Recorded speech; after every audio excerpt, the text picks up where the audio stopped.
Corona के संकट की इस घड़ी में लॉकडाउन की वजह से सबसे ज्यादा परेशानी झेल रहे हैं प्रवासी श्रमिक मजदूर, जिनका सारा काम धाम बंद हो जाने के कारण भूखमरी की स्थिति हो गई है और वाहनों के न मिलने से पैदल चलने को मजबूर है। ये एक्सक्लूसिव तस्वीरें हम आपको इस वक्त दिखा रहे हैं। आइए इन पैदल वापस घर जा रहे प्रवासी मजदूरों से जानते हैं इनका हाल। हाँ तो भैया, आप कहाँ जा रहे हैं? घर जा रहे हैं साहेब। क्यों घर वापस जा रहे हैं? सब काम बंद भ गया है आ पैसो कौड़ी सेहो खत्म हो गया है। भूखे मरबे तो गाँव पर जाकर मरबे। यो भैया एनी माइक लाओ, हम सबटा डिटेल में सुनबे छी। जी सुनाइए।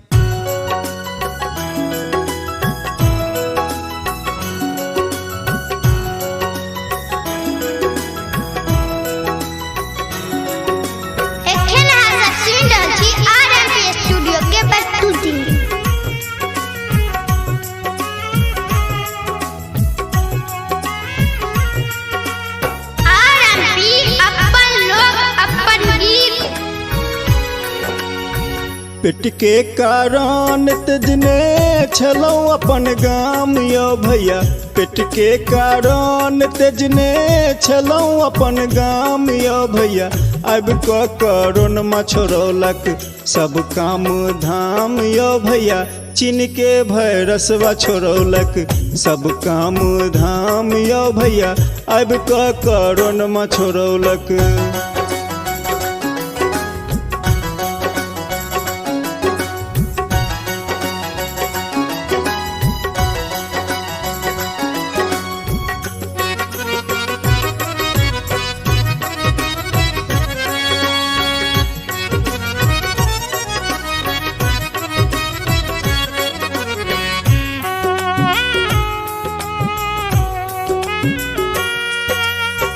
लगलै लॉकडाउन पड़ल विपत भारी, छिनलक रोजगार बीते हो महामारी।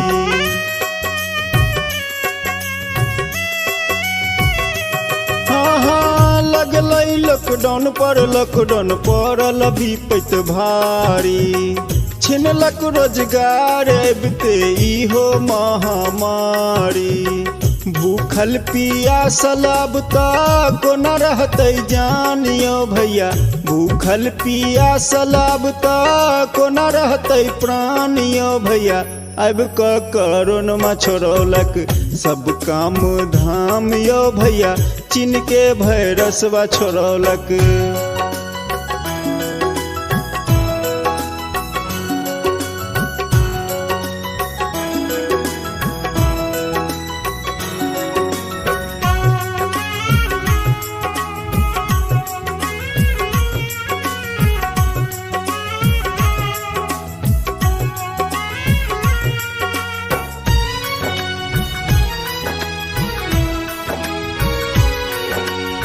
रोजी रोटी लायल छलौ घर सा कोसो दूरिया, मजबूरे बनलो यो भैया प्रवासी मजदूरिया।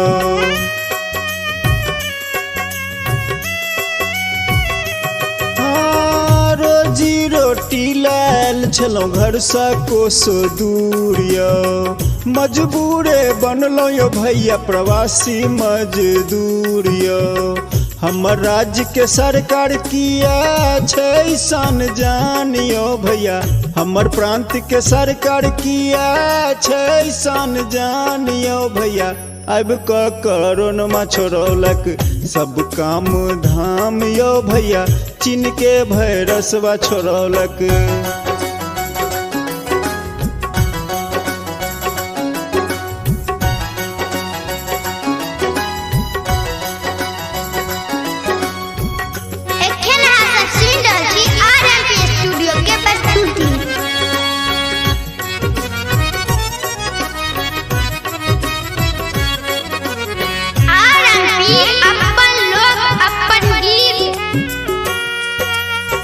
भेटा नहीं बस गाड़ी पैरे जाइ छी अपन घर, कोरोना सँ मरी नहीं मरी भूखे मर जाब होइए डर। हे यौ भेटा नहीं बस गाड़ी पैरे जाइ छी अपन घर। कोरोना सँ मरी ने मरी भूखे मर जब होइए डर। मजदूर पर केकरो यो कुंदन कनियो नहीं ध्यान छै किया। मजदूर पर केकरो यो चंदन कनियो नहीं ध्यान छै किया। अब कोरोना छोड़लक सब काम धाम यो भैया। चीन के वायरसवा छोड़लक सब काम धाम यो भैया।